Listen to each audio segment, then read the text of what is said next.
ในลำดับต่อไปเมื่อคณะสงฆ์และศรัทธาญาติโยมผู้เจริญทุกท่านได้พร้อมเพรียงกันก่อนที่จะได้มีการจุดธูปเทียนบูชาพระรัตนตรัยนั้นจะได้เรียนเชิญท่านประธานนำโดยท่านดร.สมพร สืบนิกุลกรรมการผู้จัดการใหญ่บริษัททิพยประกันภัยจำกัดมหาชนได้กราบพระรัตนตรัยเป็นลำแรก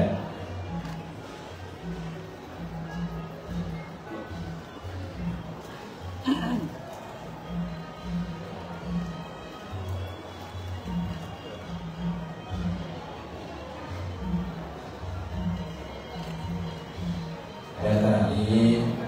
จะได้ให้เจ้าหน้าที่ได้นำผ้าห่มพระประธานมอบให้กับท่านประธานท่านดร.สมพร สืบนิกุล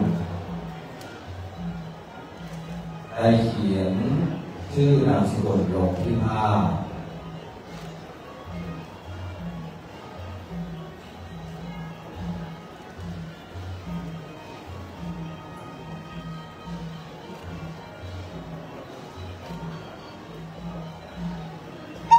ขอเป็นมงคลแก่พวกเราก่อนที่จะได้เข้าสู่พิธีทางพระพุทธศาสนาจะได้ร่วมอนุโมทนาน้อมถวายผ้าห่มองค์ประธานซึ่งถือว่าเป็นผู้แทนขององค์สมเด็จพระสัมมาสัมพุทธเจ้าที่พวกเรานั้นได้ขอร้องศรัทธาขณะนี้ท่านดร.สมพร สืบนิกุลได้เขียนชื่อนามสกุล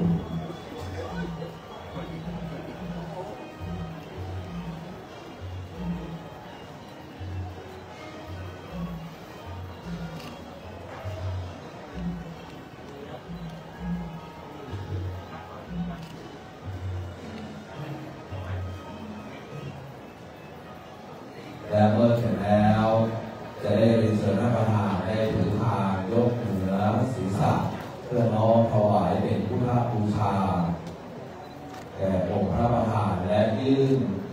ผ้าห่มองค์พระประธานให้กับทางเจ้าที่ที่จะให้มอบให้กับพระสงฆ์ได้เป็นผู้ห่มองค์พระประธาน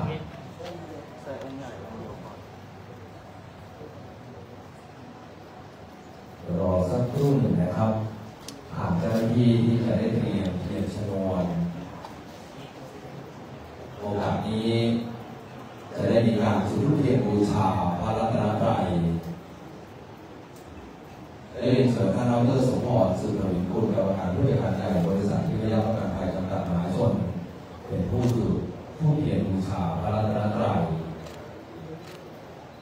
ขอสาธุชนทุกท่านพนมมือขึ้นตั้งปากให้ตรงดำรงจิตให้มั่นคงและเมื่อจุดธูปเทียนบูชาพระรัตนตรัยจะได้เรียนเชิญท่านประธานได้ลุกขึ้นเพื่อจุดเทียนอริยทรัพย์บนสถาบันล้านนาทั้ง7 เล่มเพื่อเป็นมงคล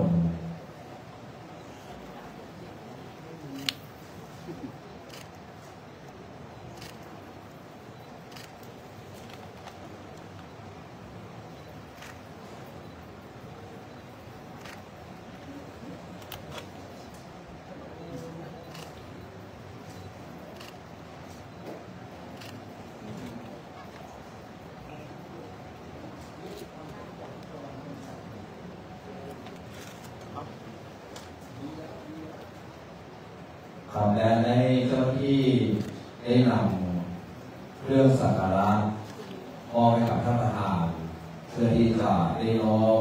ถวายสักการะพระเดชพระคุณประเทศวชิราธิบดีเจ้าคณะภาค6 7 ธรรมยุทธ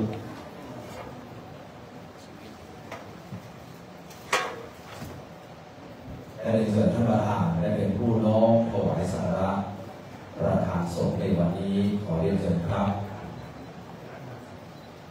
เจ้าหน้าที่ได้มีการนำตลับพัดลมลงมาเพื่อที่จะได้มอบให้กับท่านประธาน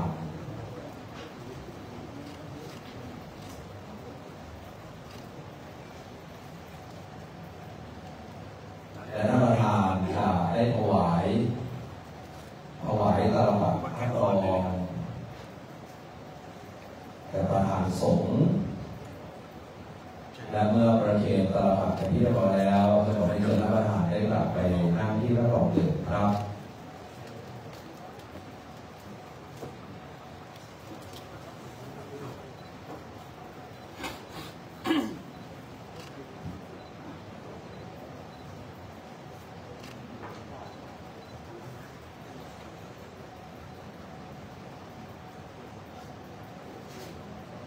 สาธุชนทุกท่านครับ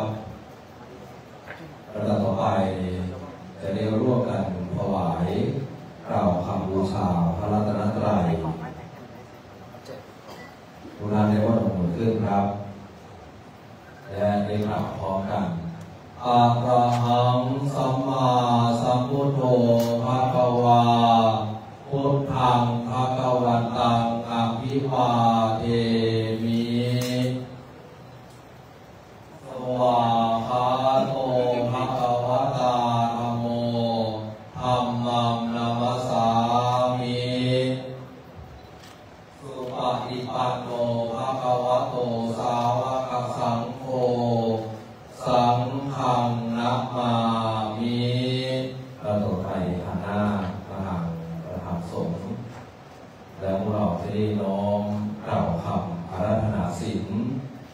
มัจยังพันเตวิสุงวิสุงราคาตนาทายาติสารเมนะสหปัญจศีลานิยาจามะพุทธิยัมปิมัจยังพันเตวิสุงวิสุงราคาตนาทายาติสารเมนะสหปัญจศีลานิยาจามะตติยัมปิมัจยังพันเตวิสุงวิสุงราคาตนาทายาติสารเนนะสหปัญจศีลานิยาจามะ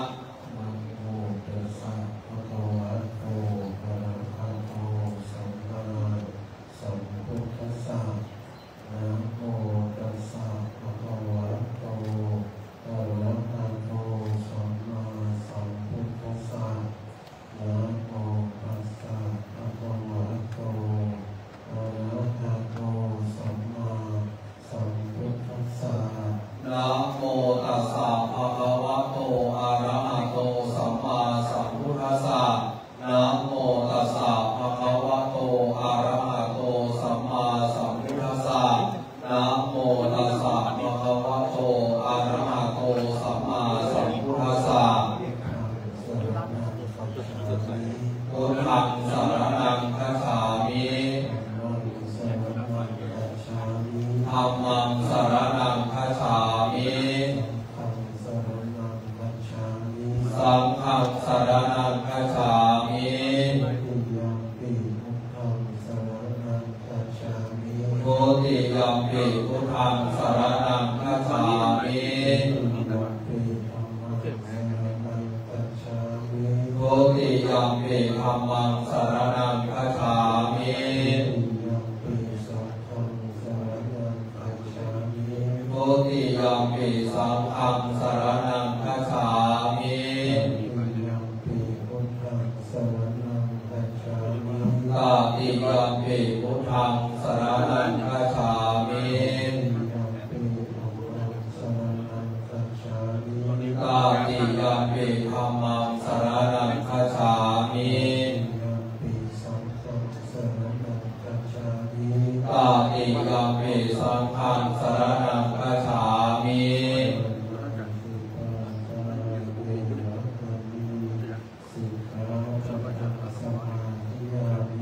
ปานาติปาตาเวรมณีสิกขาปะทังสมาธิยามิ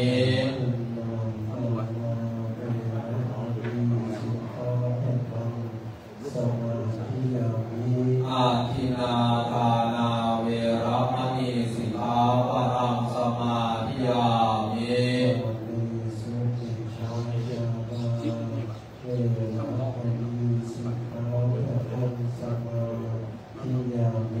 กาเมสุมิชาจาราเวรมณีสิกขาปะทังสมาธิยามิ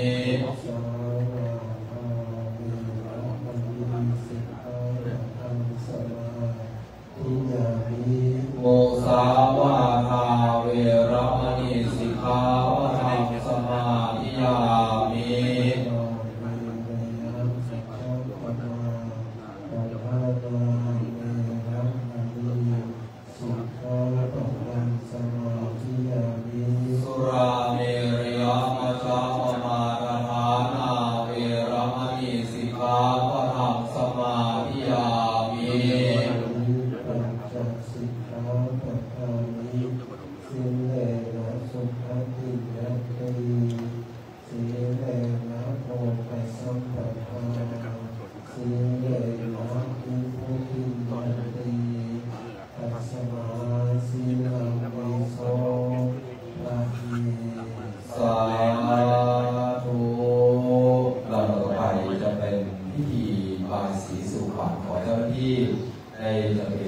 แล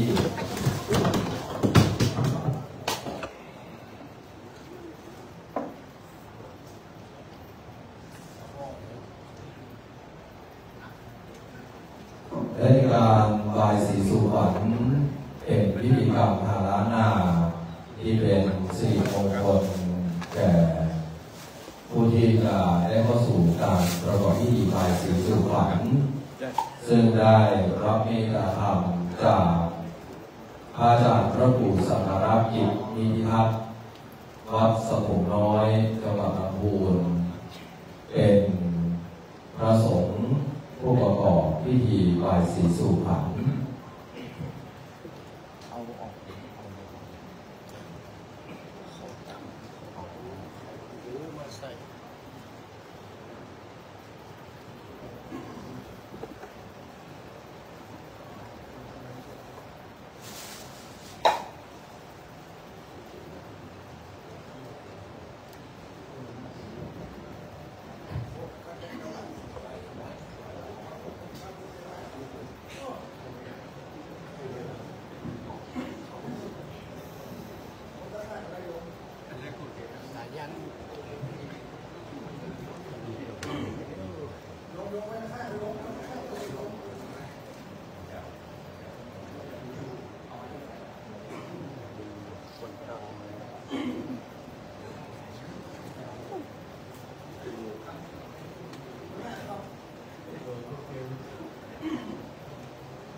งสิ้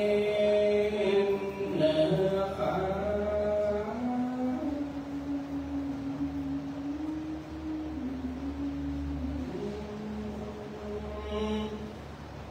การฟ้าตัวมุลาสัทธามัน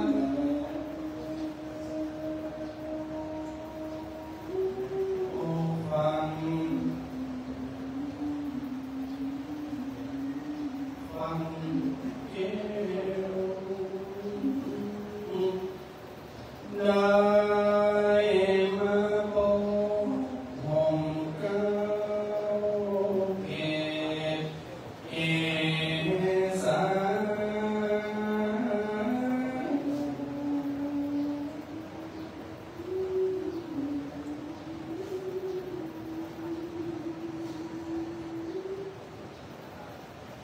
แล้วมาปาโอปัญจการเจริญรุ่งเรืองงามสาย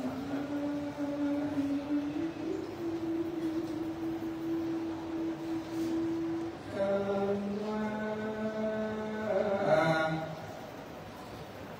โยมเจ้าเจ้าลาขอได้เงินมา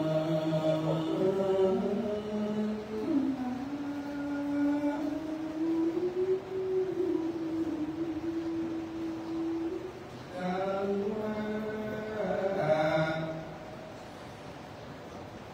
การอย่าได้กล่าวว่าในหอมเจื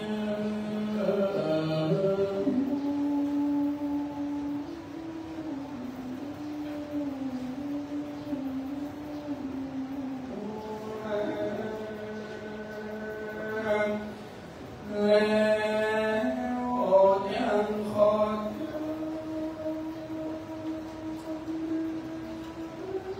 เทวดาวัดภู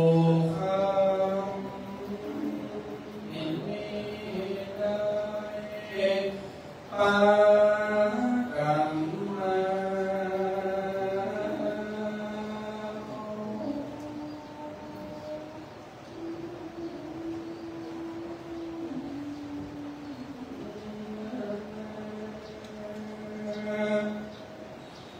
มาตามคำที่ได้กล่าวมา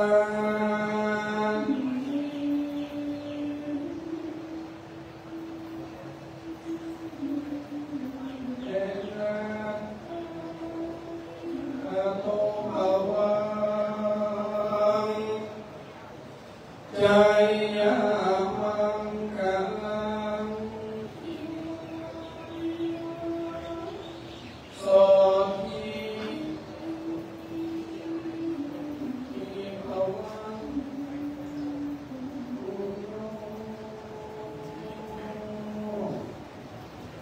พุทโธมังคละสัมพุทโธสัมพุทโธทีปัทุตโมพุทธมังคละมาคัมมัสสัพพะทุกขาปะมุญจเรธัมโมมังคละสัมพุทโธธัมโยโรภิทัสโสอนุธัมมะมังคละมาคัมมัสสัพพะพยาปะมุญจเรสังโฆมังคละสัมพุทโธตักขินายโยอนุตตโรสังฆมังคละมาคัมมะสัพพะโรคาปะมุญจเรอายุวันโนสุขังพลังสาธุการประกอบพิธีบายสีสุพรรณไปเรียบร้อยในโอกาสนี้ได้เรียนเชิญท่านดร.สมพรสุขวิคุณกรรมการ จัดการใหญ่บริษัทที่เล่าการปฏิบัตินายกได้ประเคนพยายามพระปู่สังฆราชกิจนิติทัศน์วัดสมุทรน้อยจังหวัดลำพูนและจะได้รับพรเป็นต่อไปขอการด้วยนะครับ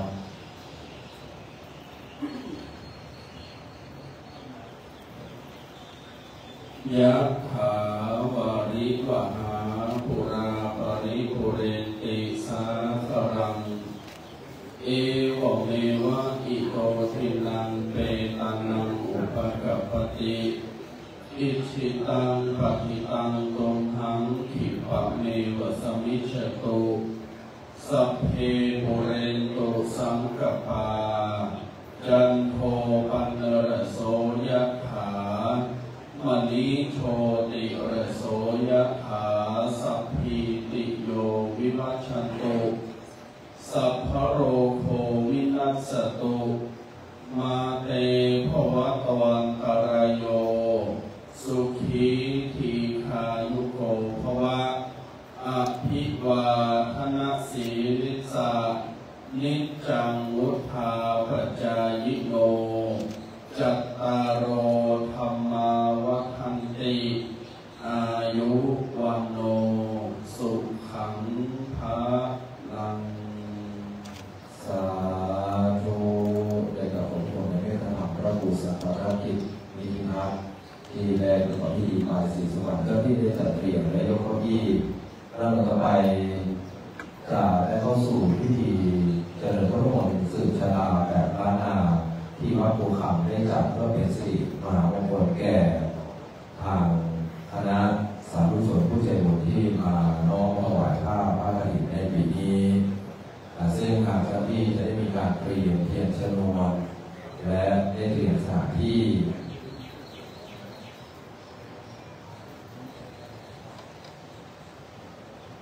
เราต่อไปขอเรียนเชิญดร.สมพร สุนทรกุลกรรมการผู้จัดการใหญ่บริษัทที่รับประกันภัยจำกัดมหาชนได้จุดเทียนบาทน้ำมนต์ด้านหน้าประธานสงฆ์ขอเรียนเชิญครับ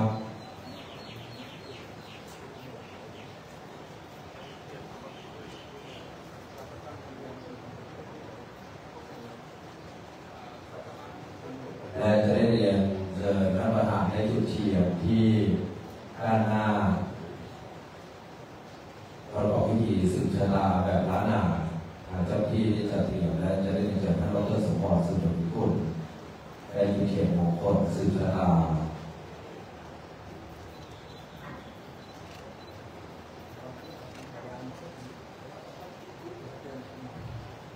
และเมื่อหยุดเรียบร้อยได้นั่งที่รับรองเดิมเราต่อไปจะได้กลับหน้าพระบริตรและจะได้นิมนต์พระสงฆ์เจริญพระพุทธมนต์สืบชะตาเป็นตัวต่อไป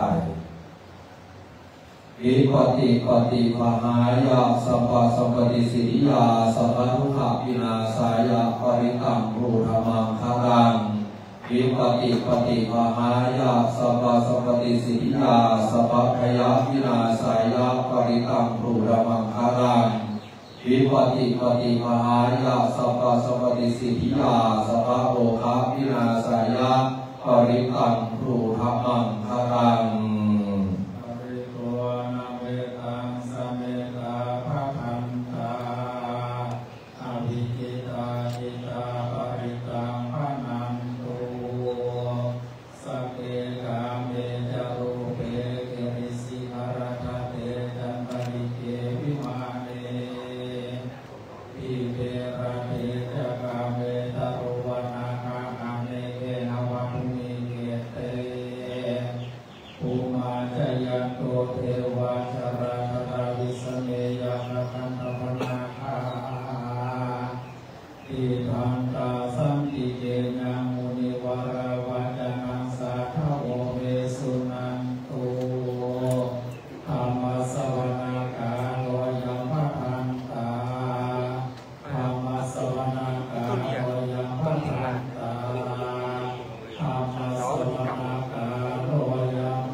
โต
ปัญจเวไนโยจะสุสิกิโตสุภาสิตาจายาวาจาเรธัมมังการามุตตมานาตาปิโตโอปาทานาพุทธตาราสสังฆาโออานาคุลาจักขัมมันตาเอตัมมัง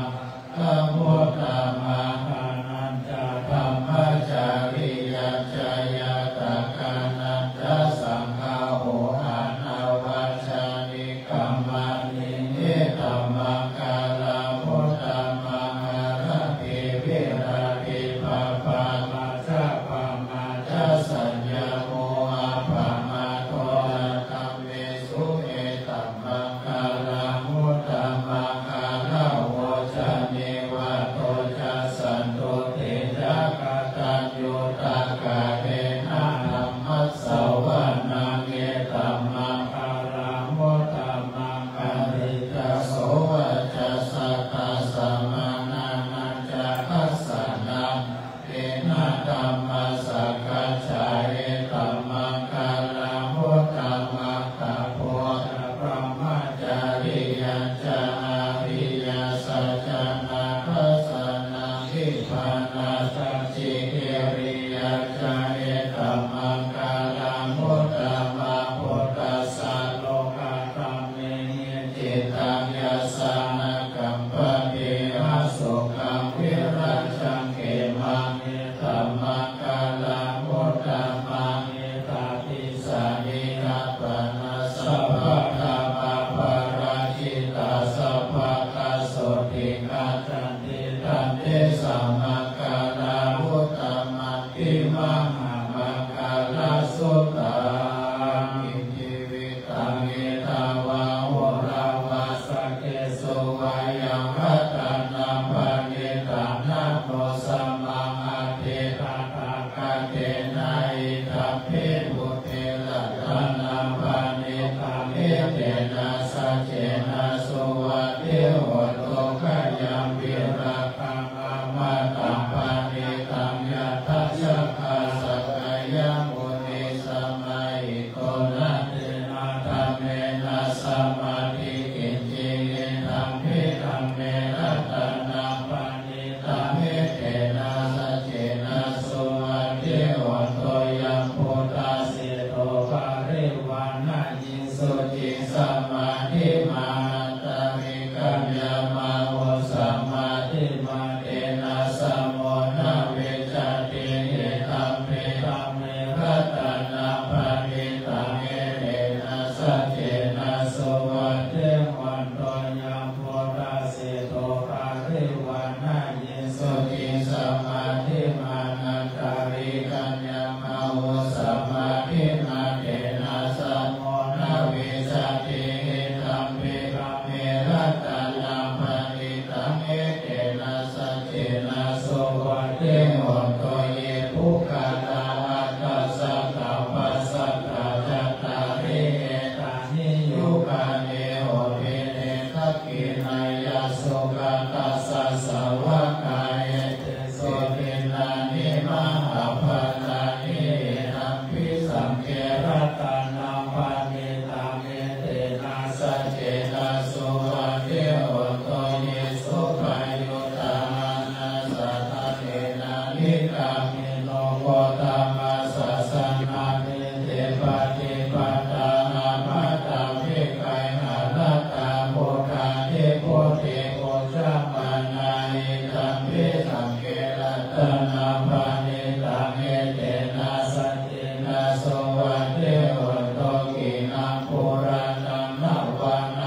ะกะตะเมระกะกะตะเมปาริตาปฏิคัมมันโตพุทธานิโสอะนะโมภะคะวะโตนะโมสัตตัสสะสัมมาสัมพุทธานาทิ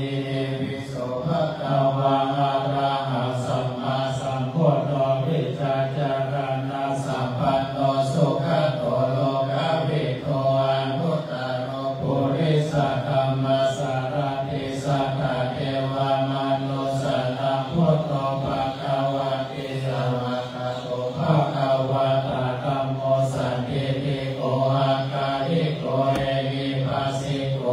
ปัญญยิโกปัจจตังเวทิตาโพวิญโยเอติสุปฏิปันโนภะคะวะโตสาวกสังโฆสุปฏิปันโนภะคะวะโตสาวกสังโฆ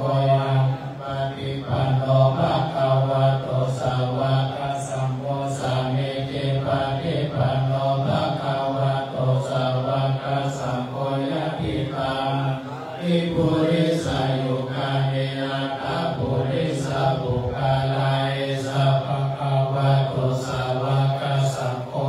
อุนายโยภาอุนายโยทักขินายโยอัจฉริกาตานิโยอนุตตรังปุญญเกตังโลกัสสาติอุสาสมาภิเนมิตัสสะวุตันตังเมเมฆานังอุทิตาโกลัสสะเสนามารังคานาคิธัมมาเวจิตตวะโมนิโตตันเตจัสสะภะวันตุเตชะยามังคารานิมาราติเรธัมมาภิโยจิตตัสสะภะระติโกลัมปนาลาวะกัมมะกัมมะทัตตายะกัมมันติสุทัตตาวิทินาจิตตวะโมนิโตตันเตจัสสะภะวันตุเตชะยามังคารานินาราคิริกัจจวะราหติมัตตะพุทธะภวกิจกัมมัสสนิวาสุรารุนันตาเมตาภุเสกวิทินาจิตตวะโมนิโตตันเตจัสสะภะวันตุเตชะยามังคารานิโอกิตะกะธรรมติหัตถสุรารุนันตังกาวันติโยนะปะตังปุริมาลาวันตังเยติปิสัมปะตามโนชิตวะโมนิโตตันเตจัสสะภะวันตุเตชะยามังคารานิกัตตวนาสัตตังนะภะรังยวะกัปปินิยาจินจายาตุทาวาจานังชันนะกายามัจเจสันเนนะโสมาเวทินาจิตตวะโมนิโตตันเตจัสสะภะวันตุเตชะยามังคารานิสัจจังวิหายามติสัจจกวาทังเอตุวาทาภิโรภิตังอานังอันติอันทโพธาปัญญาปัตเตปัจจาริโตชิตตวะมุนิโตตันเตจัสสะภะวันตุเตชะยามังคารานินันโทปันนังตัพพุชกังปิพุทธังอาหิทิมพุเตนะเถระพุชเกนะธัมมะปะยันโตเอโตปะเทสาวิทินาจิตตวะมุนิโตตันเตจัสสะภะวันตุเตชะยามังคารานิทุกขังอติเตพุชเกนะสุตันตังอะตังพระมังวิสุทธิโยกิมิกิปะกาลิตานังยานาคเตนะวิทินาจิตตวะโมนิโตตันเตจัสสะภะวันตุเตชะยามังคารานิเอตปิพุทธชะยามังคาราอาตากาตาโยวัจโนทิมนะทิมเนสารเตมัตตันเตเยตวานาเวกาเวเวตานิโจปะกาวานิโมขัสสุขังนาทิกามายานาโรสะปัญโย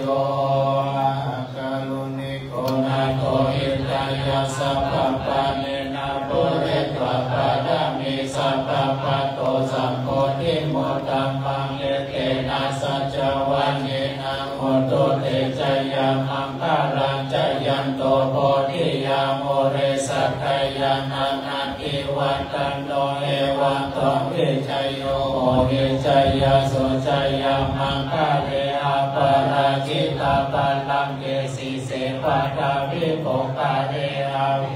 เกสัมภะพุทธานามาคาปะโตปะโมทันติสุนัขตังสุมังอานังสุปะปะตังสุโหติตังสุขันโนสุโมโหโตจะสุเยธัมมังอาจาริสุวาทักขินังกายกัมมังวาจากัมมังปะทักขินังปะทักขินังมโนกัมมังปานิทิเตปะทักขินังมาทักขินานิกัตวนาลาปันตันเตปะทักขิเน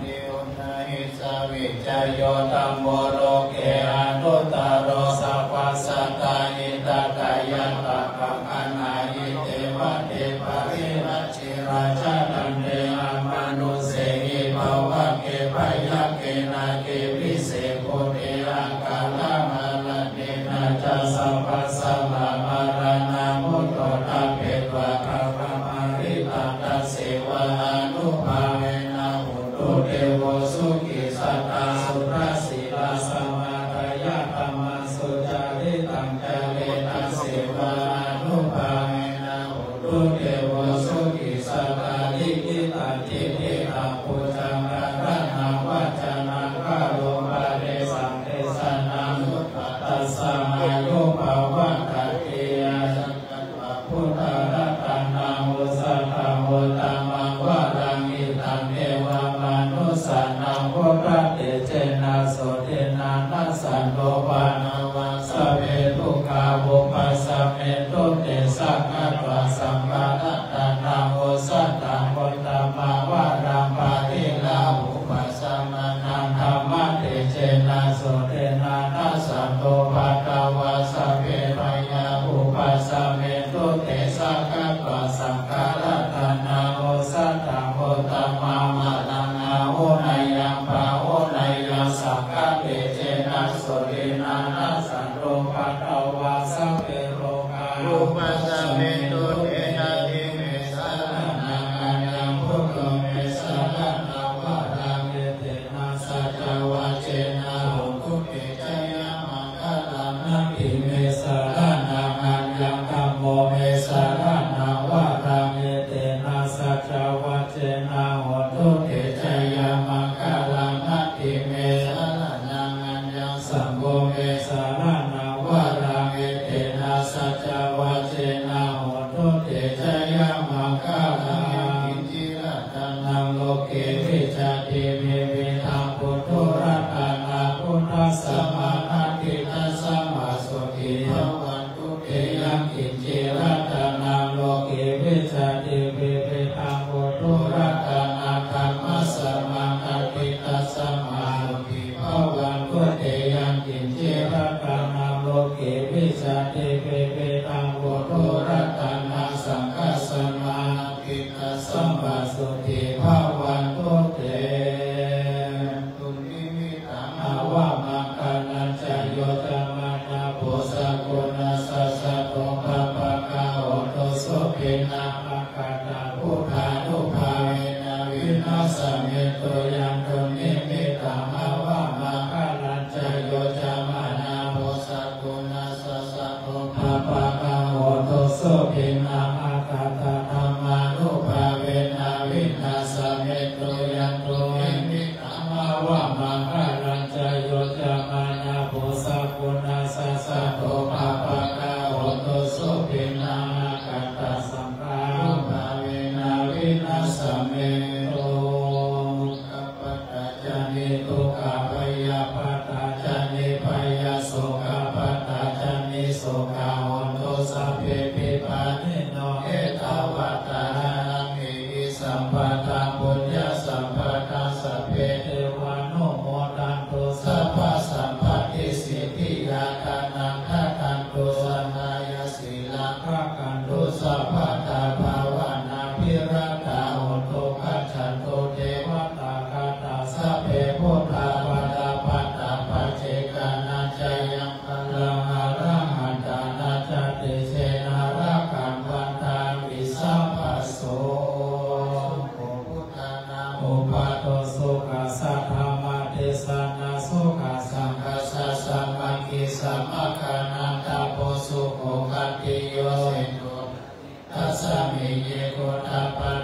ายิโนวิชาจารณะสัมปันโนโสเสโตเทวามนุเสเทวตาปฏิยันติโชตปิมาปฏิจันติมาสันตโตอาติโยตาปฏิชาเยตาปฏิพระมโนอาทัสสะภะมะโหระตาโพโตตาปฏิเตจัสสะโลกยะปะระมาราภาสันตุติปะระมาคณาวิสัสสะปะระมายาตินิพพานังปะระมังสุขังสาธุพระสงฆ์ที่ท่านนั้นได้เจริญพระพุทธมนต์ซึ่งจะถามเป็นที่เรียบร้อยแล้วนะครับก่อนที่เราจะมีการถวายผ้าพระกฐินซึ่งปีนี้ความเป็นมงคลที่เกิดขึ้นกับผู้มีสาธุชนผู้ใจบุญทุกท่านด้วยสมเด็จพระยาวงศาคณาสมเด็จพระสังฆราชสมเด็จมหาสังฆปรินายกที่ได้ทรงโปรดประทานผ้าพระกฐินประจำปี 2568 ให้กับบริษัทที่พยาการภัยจำกัดมหาชนถวายณวัดภูคำตำบลยุวาอำเภอสะวัสดิ์จังหวัดเชียงใหม่ในโอกาสนี้จะได้เรียนเชิญคุณปนัดดาชุติโกมลผู้ช่วยกรรมการผู้จัดการใหญ่สายงานกิจการองค์กรเป็นผู้อัญเชิญอ่านหมายประกาศสมโภชประธานขอเรียนเชิญครับกราบนมัสการพระคุณเจ้าและผู้เกียรติทุกท่านเรื่องขอประทานผ้ากฐินเจริญพรดร.สมพรสืบถุยกุลกรรมการผู้จัดการใหญ่บริษัททิพยประกันภัยจำกัดมหาชนอ้างถึงหนังสือที่รขบ098/2568 ลงวันที่ 8 สิงหาคม 2568 สิ่งที่ส่งมาด้วยเอกสารแนะนำขั้นตอนการเข้ารับผ้าพระกฐินตามหนังสือที่อ้างถึงขอให้นำความกราบทูลเจ้าพระคุณสมเด็จพระอริยวงศาคณาสมเด็จพระสังฆราชสกลมหาสังฆปรินายกว่าขอประทานผ้าพระกฐินเชิญไปทอดถวายแด่พระสงฆ์ที่จำพรรษาทั่วไตรมาสณวัดกู่คำตำบลยุวาอำเภอสันป่าตองจังหวัดเชียงใหม่ในวันพุธที่ 5 พฤศจิกายน 2568 ดิถีขึ้น 15 ค่ำเดือน 12 ความทราบแล้วนั้นโปรดประทานตามที่ขอรับพระกรุณาทั้งนี้สำนักงานเลขานุการสมเด็จพระสังฆราชจัดให้มีพิธีรับผ้าพระกฐินประทานที่หน้าพระรูปเจ้าพระคุณสมเด็จพระสังฆราชในวันศุกร์ที่ 12 กันยายน 2568 ตั้งแต่เวลา 13.00 น. ถึงเวลา 15.00 น. ณ พระวิหารวัดราชบพิตรสถิตมหาสีมารามตามรายละเอียดในเอกสารที่แนบมาด้วยนี้อันหนึ่งเมื่อเสร็จสิ้นการถวายผ้าพระกฐินประทานแล้วขอให้จัดทำสรุปข้อมูลยอดเงินบริจาคโดยเสด็จพระกุศลและค่าใช้จ่ายในงานมายังสำนักงานเลขานุการสมเด็จพระสังฆราชเพื่อจะได้นำขึ้นกราบทูลทราบฝ่าพระบาทและส่งอนุโมทนาต่อไปเจริญพรเพื่อทราบขอเจริญพรสมเด็จพระมหาวีโรเลขานุการสมเด็จพระสังฆราชสาธุลำดับต่อไปเรียนเชิญท่านดร.สมพรสืบถุยกุลกรรมการผู้จัดการใหญ่บริษัททิพยประกันภัยจำกัดมหาชนได้เดินเพื่ออัญเชิญผ้าพระกฐินด้านหน้าพระวิหารขอเจ้าหน้าที่ได้เตรียมความพร้อมและขอเชิญท่านประธานได้เดินไปที่ด้านหน้าพระวิหารเพื่ออัญเชิญผ้าพระกฐิน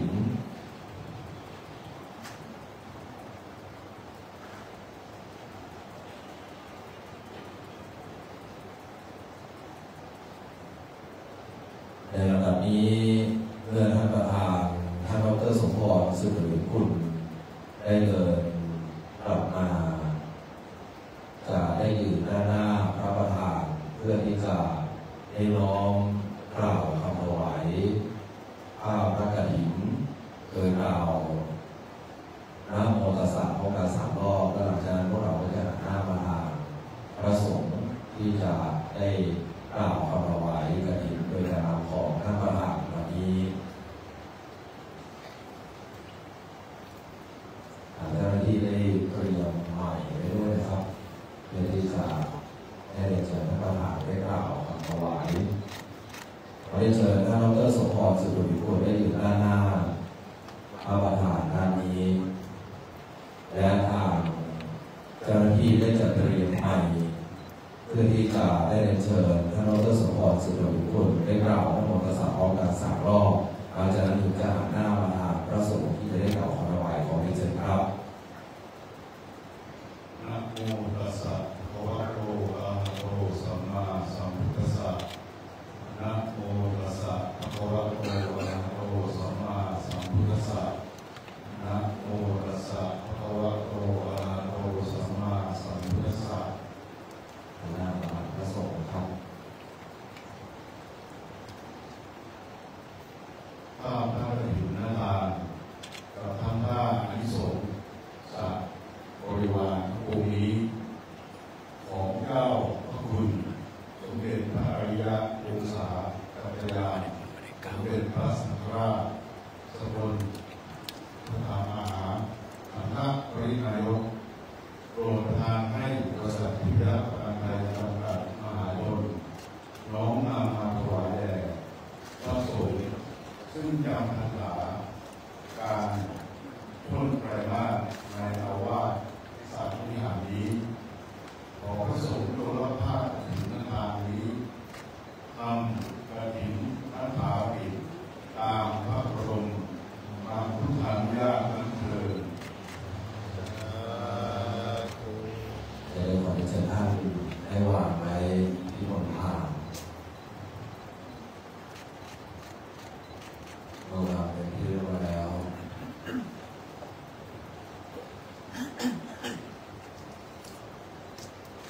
ได้ไปเขียนพระสงฆ์และนำมาถวายพระสงฆ์จะได้ประกอบพิธีของพระบรมธรรมขอจากพระประธาน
สังสะบริวารทั้งปวงนี้ข้าพเจ้าพิจารณาแล้วเห็นสมควรแก่พระครูสุพรรณสิทธิโชติเจ้าอาวาสวัดภูคำเป็นผู้มีสติปัญญาสามารถเพื่อกระทำกฐินนาถารกิจให้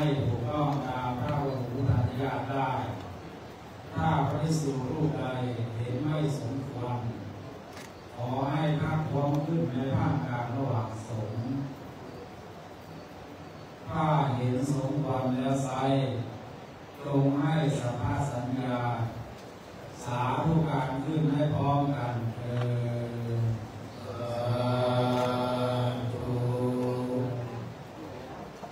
พิธีเอาประดับเป็นที่เรียบร้อยแล้วต่อไปจะเป็นการอ่านคำประกาศอนุโมทนากฐินซึ่งจะได้เรียนเชิญคุณปนัดดาชุติโกมลผู้ช่วยกรรมการผู้จัดการใหญ่สายงานกิจการองค์กรได้มีการอ่านคำประกาศอนุโมทนากฐินด้านหน้าเลยครับ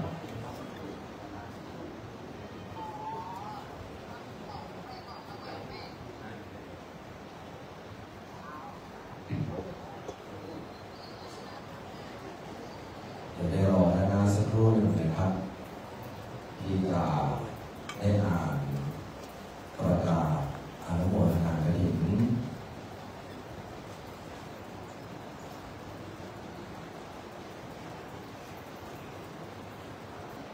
นมัสการพระคุณท่านที่เคารพอย่างสูงและเรียนผู้มีจิตศรัทธาทุกท่านในงานนี้เจ้าคุณสมเด็จพระอริยวงศาคตยานสมเด็จพระสังฆราชสกลมหาสังฆปรินายกทรงโปรดประทานผ้าพระกฐินให้ทางบริษัททิพยประกันภัยจำกัดมหาชนเชิญมาถวายพระสงฆ์จำพรรษาทั่วไตรมาสณอารามนี้เพื่อเป็นการทำนุบำรุงพระพุทธศาสนาจึงขอภาวนาถวายจตุปัจจัยเป็นพระกุศลรวมเป็นเงินทั้งสิ้นจำนวน2,841,900 บาทถ้วนจึงประกาศมาเพื่อพระภิกษุสงฆ์ทั้งปวงอุบาสกอุบาสิกาและผู้มีจิตศรัทธาทุกท่านได้โปรดทราบและอนุโมทนาโดยทั่วกันสาธุสาธุสาธุจะได้เชิญท่านดร.สมพรเสริมคุณกรรมการผู้จัดการใหญ่บริษัทวิทยาประกันภัยจำกัดมหาชนได้นำประเคนบริวารจตุปัจจัยแด่ท่านเจ้าว่าวัดปู่คำพระครูสุวรรณสิทธิโชติ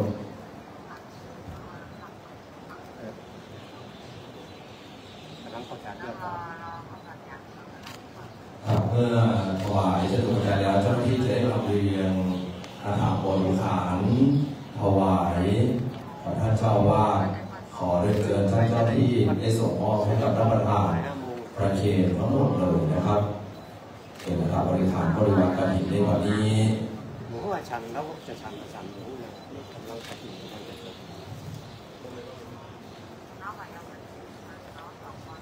บอกตรงนี้ขยับมาขวาหน่อยก็บอกคนเนี่ยขยับขวาหน่อยนั่งนี่ละใครอ่ะนั่งติดปิดประธานขอถ่ายรูปหน่อยนึงพี่ขยับได้ไหมได้โอเคแล้ว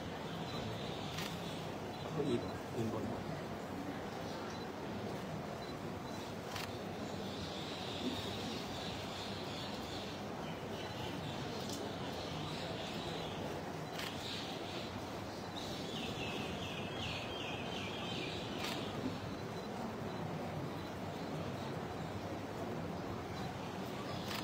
เมื่อได้ถวายบริวารกฐินไปเรียบร้อยจะได้ขอเชิญท่านประธานได้กลับไปนั่งที่ระเบียบเดิมทางเจ้าหน้าที่จะได้มีการจัดเตรียมและนำพยาธรรมเทียบคณะพระสงฆ์ที่ดีทั้งนั้นอย่างพร้อมเพรียงกันทั้ง9 รูปของพระเจ้า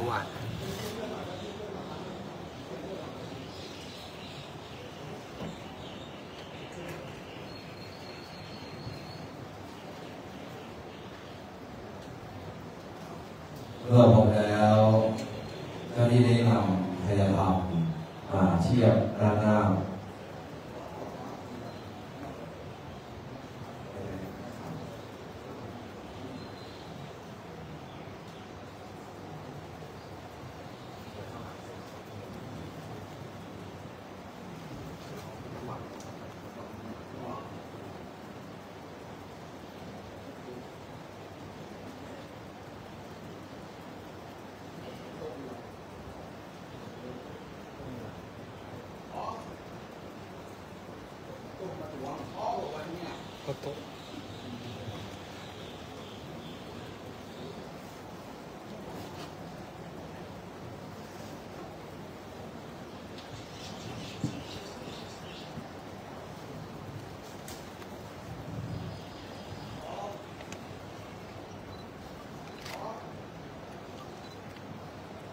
มื่อเจ้าหน้าที่ได้นำทายธรรม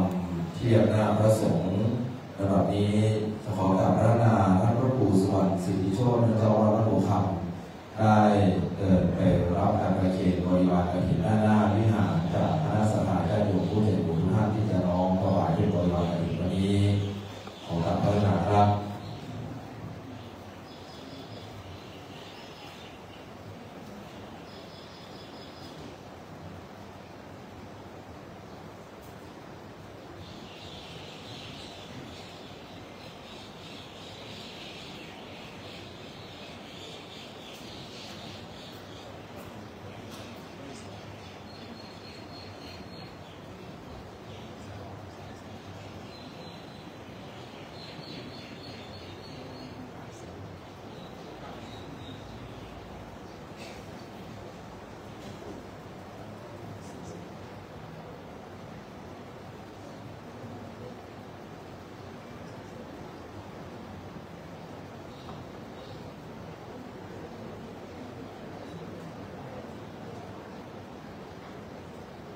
ตามที่นักปราชญ์ราชบัณฑิตได้กล่าวไว้ว่าการถวาย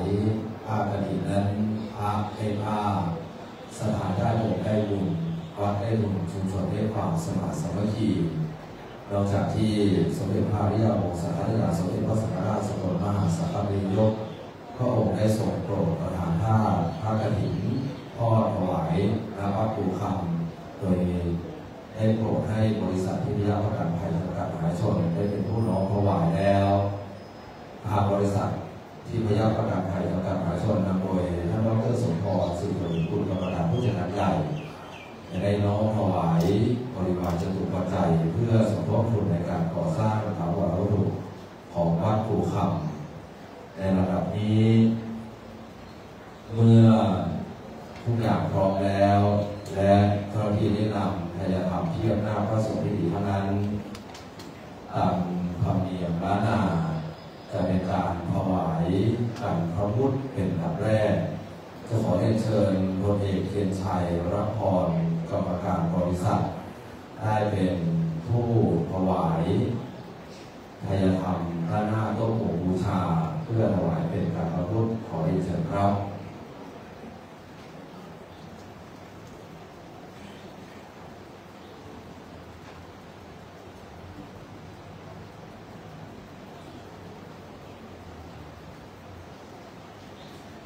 และการถวายทายธรรมทั้ง9รูปการถวายทายธรรมประธานสงฆ์ขอเรียนเชิญ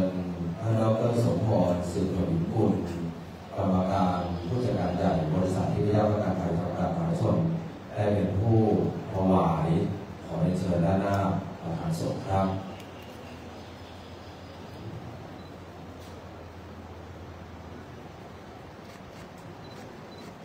และอีก8ท่านนั้นกระผมจะขอเรียนเชิญทั้ง8ท่านเพื่อมารอพร้อมกันด้านหน้าพระสงฆ์และจะน้อมประเคนพร้อมกันเพื่อเป็นการถ่ายรูปอย่างสวยงามและเหมาะสมในครั้งนี้ขอเรียนเชิญท่านที่มีรายชื่อดังต่อไปนี้ได้เดินออกมาเพื่อที่จะพร้อมรับใจกันประเคนทายธรรมขอเรียนเชิญคุณณัฐจักร ปฐมศิลป์ ณ อยุธยาคุณจรุณศรีวันเกิดผลคุณพระธิดามาคะผลคุณปานทิพย์ศรีวิมลคุณจุมพลรีสาครคุณเมธนุชเจริญคุณพีรวัตรตัวแก้วและคุณวิไลพรพรหมอนันต์ทั้ง8ท่านเมื่อพร้อมแล้วเดี๋ยวรอสักครู่นะครับ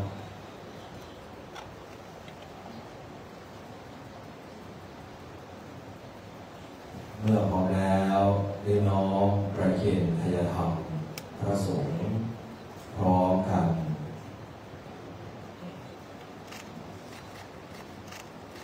แต่จะได้เชิญทุกท่านได้กลับไปนั่งที่รับรองเลย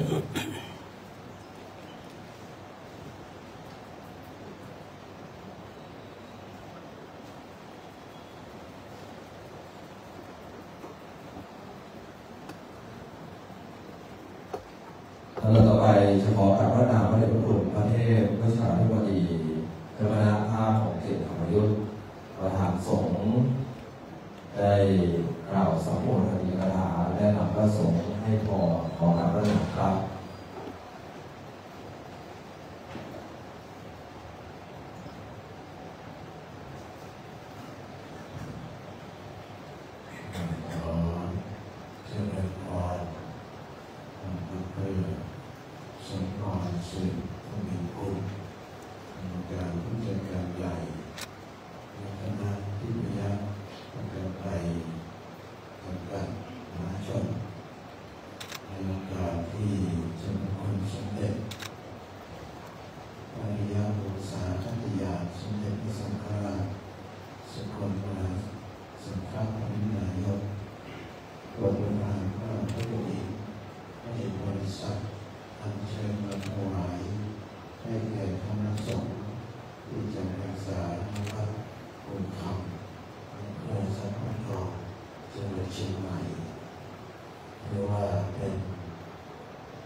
ก็ได้รับอานิส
อันนี้อานิสงส์เพราะว่าที่ระยะประกันภัยกับกิจกรรมต่างๆจะต้องอาศัยบุญอาศัยบารมีการให้ทานเมื่อมีบุญมีบารมีเรื่องคิดทำสิ่งใดก็ประสบความสำเร็จเพราะอำนาจในการเสียสละที่เราให้เพราะฉะนั้นพนักงานที่ประหยัดประกันภัยทั่วประเทศก็ขอให้ภาคภูมิใจอยู่ในการเรียนวัดไม่ได้อานิสงส์มากจะได้ศาลาตอนนี้มีแต่เสาวันจะดีผ่านไปพระเจ้าว่าก็จะได้ต่อศาลานี้ให้ประสบความสำเร็จทำไม่เสร็จก็มาทอดใหม่แล้ววัดแทนคุณแม่ทำไม่เสร็จก็มาใหม่ให้เสร็จแต่ขออนุโมทนาที่ประหยัดประกันภัยได้ทำบุญมาโดยตลอดทีนี้ก็จะทิ้งได้ไม่ว่าจะมากมายก็ถือว่า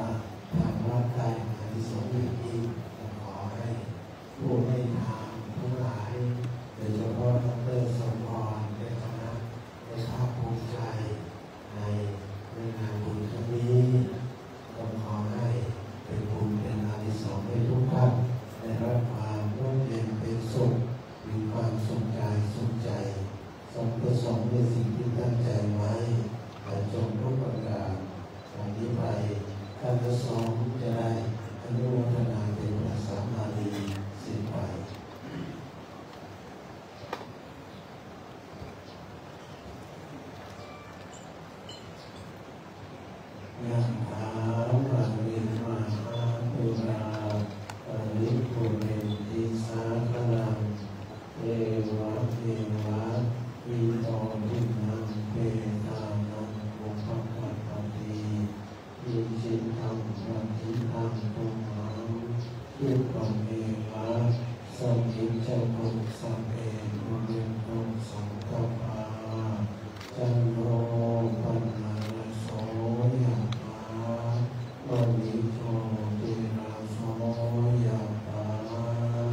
ที่จะได้เก็บในส่วนของพยธรรมและระดับต่อไปทางวัดผู้พังนำโดยท่านพระครูสุวรรณศรีโชติท่านเจ้าอาวาสได้ขอเมตตาท่านประธานสงฆ์ได้เป็นผู้มอบวัตถุมงคลและของที่ระลึกของท่านที่จะเตรียมการห้างพระพุทธนะครับและในโอกาสนี้เจ้าที่ได้มีการยกพระพุทธรูปร่างข้างๆครับบนที่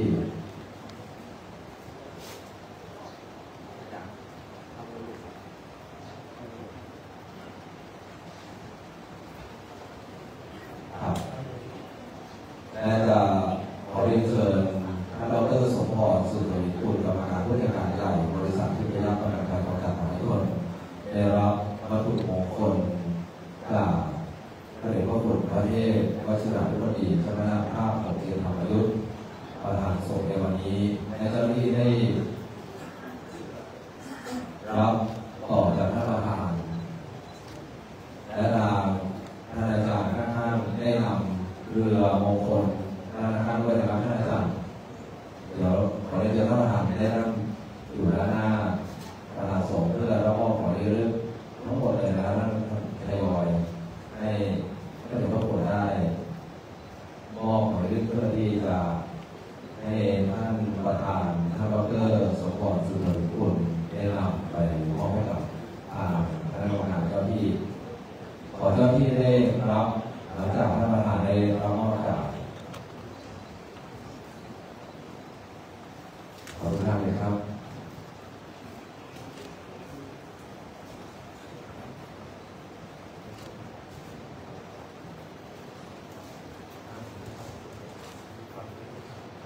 และในเมตตาที่พระคนประพรมน้ำมนต์เป็นมงคลแก่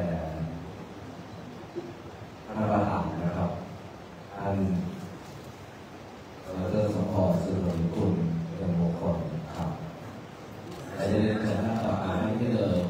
ที่ได้มองเดิมนะครับแล้วพวกเรา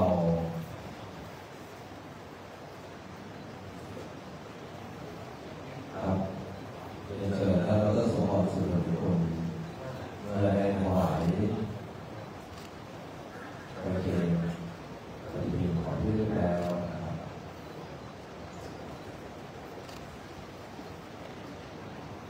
จะได้เป็นเพลงพระสงฆ์ผู้หญิงนั้นท่านเจ้าอาวาสวัดภูคำ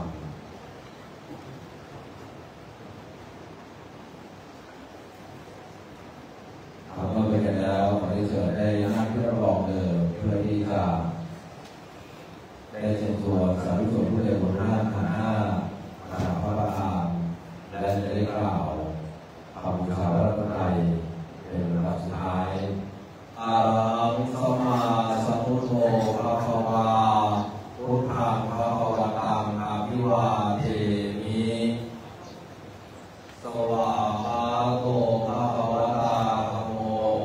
ธัมมังนัมสสามิสุปฏิปันโนภะคะวะโตสาวกสังโฆสังฆังนัมมามิพิธีถวายผ้าพระกฐินประจำปี2568ณวัดภูคำก็เป็นที่เรียบร้อยแล้วในนามวัดภูคำและในนามบริษัทที่ได้รับการถ่ายทอดมหาชนนำโดยท่านดร.สมพร สุริกุลกรรมการผู้จัดการใหญ่ในกราบขอบพระคุณที่เมตตาธรรมพระเดชพระคุณพระเทพวชิราธิบดีเจ้าคณะภาคของเขตธรรมยุทธและพระมหาเถระพระเถระแล้วพระสงฆ์พิธี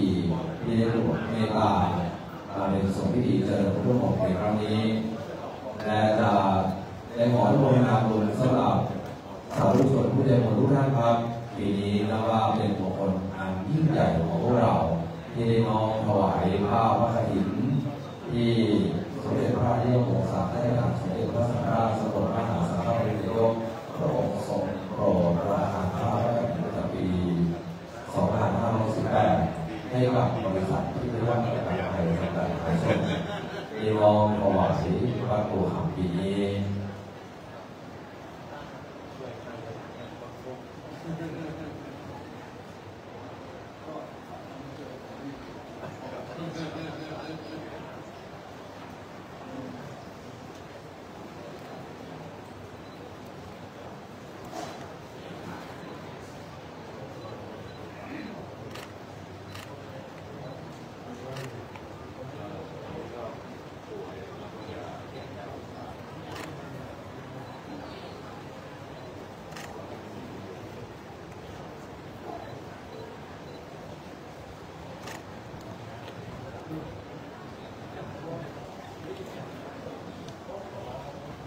ในนามวัดภูคำตำบลหรือว่าอำเภอสมทองจังหวัดเชียงใหม่โดยพระครูสุวรรณสิทธิโชติเจ้าอาวาสและพระพี่น้องคณะสัตยาญาติโยมวัดภูคำผู้ศรัทธาเรือนได้ขอบพระคุณและอนุโมทนาบุญสำหรับพระพุทธสมภารสุริยุทธคุณการผู้จัดการใหญ่และคณะ